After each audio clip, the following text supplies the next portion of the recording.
आज हम लोग बात करेंगे उम्र कैद की सज़ा के बारे में। देखिए, इस सज़ा के बारे में लोगों में बहुत सारी भ्रांतियाँ फैली है। कई लोगों को ये लगता है कि ये सज़ा पूरे उम्र के लिए होता है, वहीं कई लोगों को ये लगता है कि ये सज़ा 14 वर्षों के लिए होता है। साथ ही साथ कई लोगों को ये भी लगता है कि ये सज़ा 20 वर्षों के लिए होता है। और इन सब से ऊपर कुछ ऐसे भी लोग होते हैं जिन्हें लगता है कि ऐसे कंडीशन में जब उम्र कैद की सज़ा होती है तो जो दिन काउंट होता है उसमें 24 घंटे में 2 दिन लिया जाता है, 12 घंटे दिन का और 12 घंटे रात का। तो बहुत सारी भ्रांतियां फैली है। आज हम लोग उन सारे बातों को समझेंगे और एक एक पॉइंट को क्लियर करेंगे। तो देखिए, अगर आपको समझना है कि उम्र कैद का सज़ा कैसे होता है तो कुछ कानूनी बातों को सबसे पहले आपको समझना होगा। जैसे हम बात करते हैं आईपीसी की धारा 53 का 53। आईपीसी का मतलब होता है इंडियन पीनल कोड। अब ये समझिए कि आईपीसी की धारा 53 क्या कहती है। इसमें बताया गया है कि कुल 5 प्रकार का सजा दिया जा सकता है। 5 सजाओं का बात है इसमें, जिसमें पहले नंबर पे आता है मृत्यु दंड यानी डेथ पनिशमेंट दिया जाएगा किसी को, जिसमें दूसरा आता है आजीवन कारावास, जिसके बारे में आज हम बहुत डिटेल में समझने वाले हैं। इसको इंग्लिश में बोला जाता है लाइफ इम्प्रिजनमेंट। और तीसरा आता है कारावास। इसमें पहला 2 तरह का कारावास का बात किया गया है, एक साधारण कारावास यानी सिंपल, और दूसरा आता है कठिन कारावास। इसके बारे में हम लोग किसी दूसरे वीडियो में समझेंगे। चौथे नंबर पे आता है आपको फाइन या जुर्माना, और 5वें नंबर पे आता है फॉरफीचर ऑफ प्रॉपर्टी के बारे में। देखिए, 5 तरह का सजा का बात किया गया है, यानी अलग अलग जो गलती होगी उन गलतियों के आधार पे आपको सजा दिया जाएगा। इन सब को छोड़ते हैं हम बात करते हैं दूसरे नंबर के बारे में, आजीवन कारावास के बारे में। तो इसको पहले अच्छे से समझते हैं।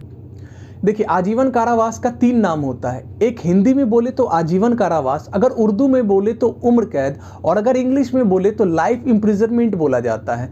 अब समझिए कि ये तीनों का मतलब जो है वो क्या है। अगर हम बात करें आजीवन कारावास का मतलब आने वाला जितना जीवन है वो सारे वक्त आपको कारावास में यानी जेल के अंदर बिताना है। उम्र कैद यानी जितना उम्र बचा है सारा उम्र आपको कहाँ बिताना है, जेल में। फिर उसके बाद लाइफ इम्प्रिजनमेंट के बारे में, तो इसमें भी तो यही कहा गया है कि पूरे जीवन आपको कैदी बन के रहना है। तो जब इनका भाषा इनके नाम से ही समझ में आ रहा है कि पूरा जीवन हमको रहना है जेल में, देन फिर ये सारा बात कैसे उठा, 14 साल का, 20 साल का, ये सारा बात कैसे उठा। देखिए, अगर कहीं भी धुआं उठा है तो आग तो लगा होगा, बिना आग का धुआं उठ ही नहीं सकता है। आज हम ये सारे मिथ को आपको क्लियर कर देंगे, अब आपको कोई प्रॉब्लम नहीं होगा समझने में। तो एक एक करके हम लोग चीज़ों को समझते हैं। देखिए, सबसे पहले हम बात करते हैं आईपीसी का धारा नंबर 55 के बारे में, 55। देखिए, आईपीसी की धारा 55 की अगर हम बात करें तो इसमें क्लियर एक प्रोविज़न दिया गया है, जहां ये बोला गया है कि अगर सरकार चाहे तो किसी अपराधी की सज़ा को या किसी अपराधी को मिलने वाली सज़ा को वो क्या कर सकता है, कम कर सकता है।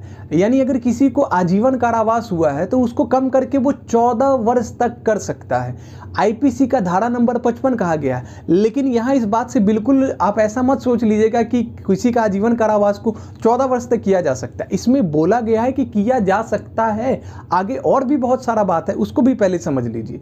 तो आईपीसी का धारा 55 क्या कहता है कि अगर किसी को आजीवन कारावास हुआ है तो सरकार, अब बात आता है भैया कौन सा सरकार, तो एक तो होता है सेंट्रल में सरकार और एक होता है राज्य का सरकार। जैसे अगर हम बात करें सेंट्रल में अभी बीजेपी का सरकार है, तो बीजेपी अगर कोई मामला यानी जिस अपराधी का बात कर रहे हैं अगर उसका मामला सेंट्रल तक पहुंच गया है तो कौन सा सरकार इसमें हस्तक्षेप करेगा, सेंट्रल गवर्नमेंट का सरकार।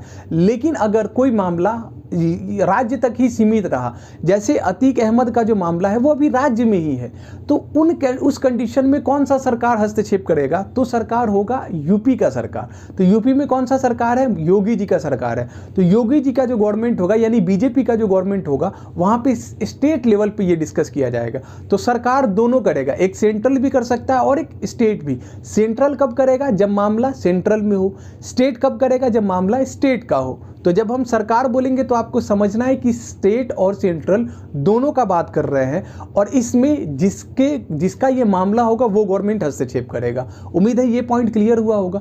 तो आईपीसी का 55 में क्लियर बोला गया है, धारा नंबर 55 में कहा गया है कि सरकार जो है वो कोई आजीवन कारावास को 14 वर्ष तक कर सकता है। गलती से भी ये नहीं सोचना है कि अच्छा हमको क्लियर हो गया कि 14 वर्ष तक का धारा है, अभी और भी बहुत कुछ है। तो उम्मीद है ये अच्छा। हाँ, इसमें एक और बात बोला गया है कि आप इस चीज़ को मतलब किसी अपराधी के सज़ा को कम करने के लिए ज़रूरी नहीं है कि उस अपराधी से पूछे, मतलब आप उसको डायरेक्ट सरप्राइज़ भी दे सकते हैं।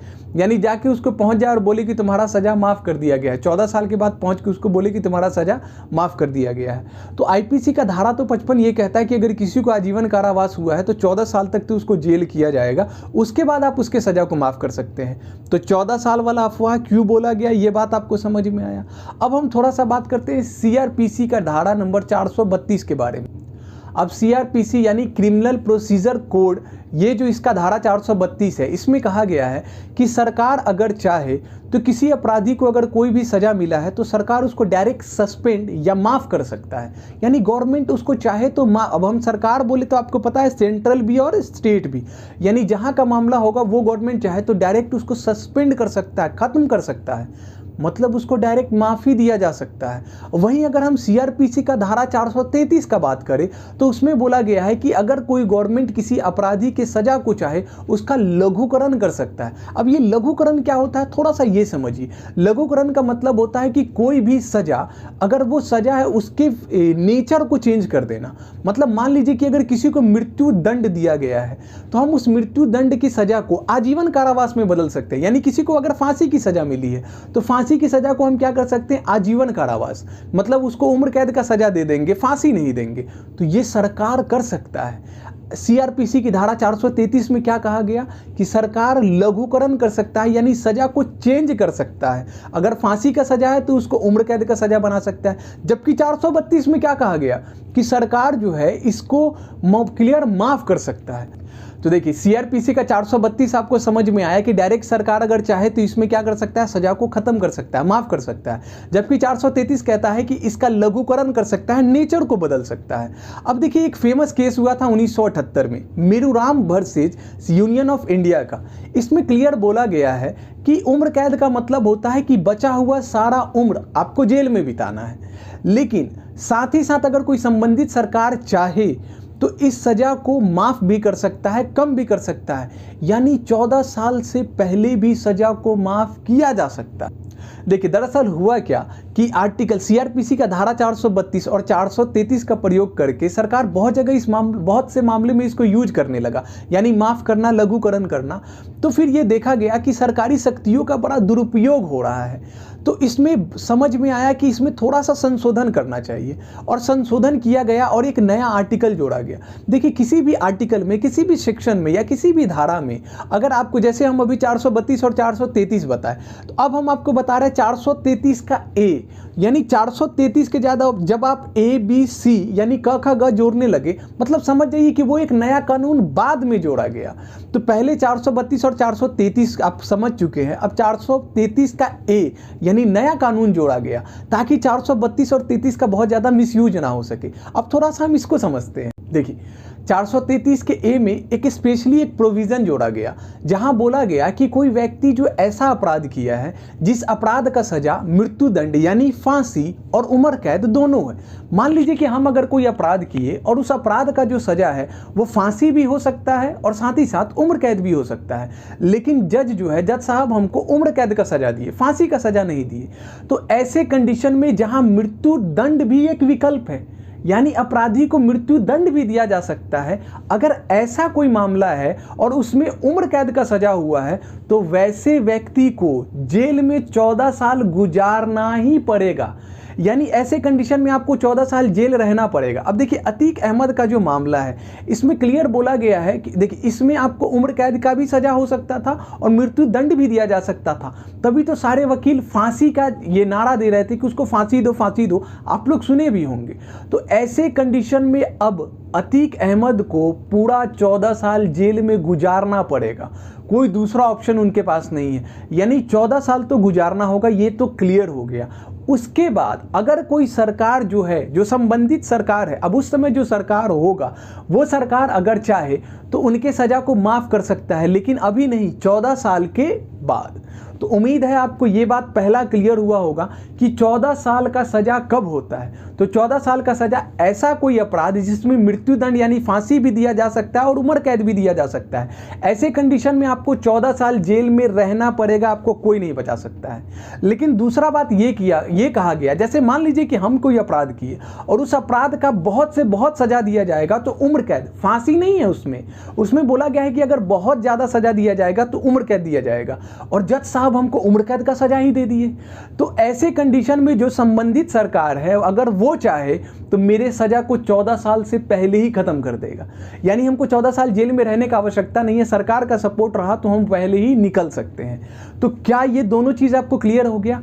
14 साल तब रहना होता है जब आपका जो अपराध है उसमें मृत्युदंड भी एक सजा हो, लेकिन अगर आपके अपराध में मैक्सिमम सजा उम्र कैद का ही है तो ऐसे कंडीशन में आपको 14 साल जेल में नहीं बिताना है अगर गवर्नमेंट चाहा तो ये तो चीज़ क्लियर हो गया, 14 साल वाला कॉन्सेप्ट पूरा क्लियर हो गया। देखिए अब हम ये थोड़ा 20 साल वाला कॉन्सेप्ट समझते हैं कि आखिर ये 20 साल का बात कहाँ से उठ रहा है। फिर देखिए ये 20 साल वाला जो कॉन्सेप्ट है ये तो अब खत्म ही हो गया है। एक आईपीसी का धारा 57 था, उसमें कहा गया था कि कोई व्यक्ति, जैसे हम इसको एकदम साधारण भाषा में समझाते हैं, जैसे मान लीजिए कि हम कोई अपराध किए और उस अपराध का हमको सजा भी मिला और जुर्माना भी लगा। जैसे अतीक अहमद का जो केस हुआ है इसमें उनको 1 लाख का जुर्माना लगा है और उम्र कैद का सजा है। तो वैसे ही वैसा व्यक्ति जिसको जुर्माना भी लगे और उसको उम्र कैद का सजा भी हो जाए लेकिन वो मतलब अपना जुर्माना देने लायक नहीं हो, जैसे मान लीजिए कि हमको जुर्माना देने का पैसा नहीं है और अगर हम जुर्माना नहीं दिए और हम सिर्फ उम्र कैद का सजा काटना चाहते हैं तो जो मेरा सजा 14 साल के बाद माफ़ हो सकता था, अब वो सजा मानव के, जैसे गवर्नमेंट जो है वो मानव का औसत आयु 80 वर्ष माना, तो बोला है कि जितना औसत आयु है ना उसका 1/4 यानी 80 का 1/4 निकालेंगे तो 20 वर्ष होता है, यानी उसको ऐसे कंडीशन में कम से कम 20 साल जेल में बिताना पड़ेगा।